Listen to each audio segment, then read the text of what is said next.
শূন্যে ভাসছে রং বেরঙের আলো, দেখা যাচ্ছে ডোরেমনকেও। শনিবার স্থানীয় সময় রাতে হংকংয়ের ভিক্টোরিয়া আইকনিক হারবারে ড্রোন শো এর মাধ্যমে প্রদর্শন করা হয় জাপানের কার্টুন চরিত্র ডোরেমনকে। কয়েক দশক ধরে দেশটির সংস্কৃতির একটি বৈশিষ্ট্য বহন করছে কার্টুনটি। শুধু ডোরেমন নয়, দেখানো হয় তার গ্যাজেট ও সঙ্গীদেরও। চমৎকার আয়োজন দেখতে ভিড় করেন হাজার হাজার মানুষ, মুঠোফোনে বন্দী করেন দুর্দান্ত সব চিত্র।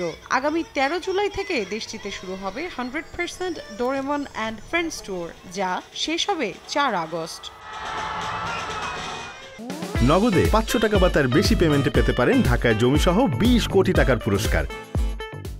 বিখ্যাত জাপানি কার্টুনিস্ট ফুজিকো ফুজিওর মাঙ্গা ধাঁচের ডোরেমন কার্টুনটি প্রথম কমিক্স আকারে প্রকাশিত হয় 1969 সালে। 1973 সালে প্রথম একে অ্যানিমেশন কার্টুনে রূপ দেওয়া হয়। এরপর 1996 ও 2005 সালে আরও 2 ধাপে এর দুটি কার্টুন সিরিজ তৈরি করা হয়। জাপানি ভাষাকে বিশ্বব্যাপী ছড়িয়ে দেওয়ার কৃতিত্ব হিসেবে 2008 সালে এটি জাপান সরকারের পুরস্কার পায়। মৌসুমী সাথী, সময় সংবাদ।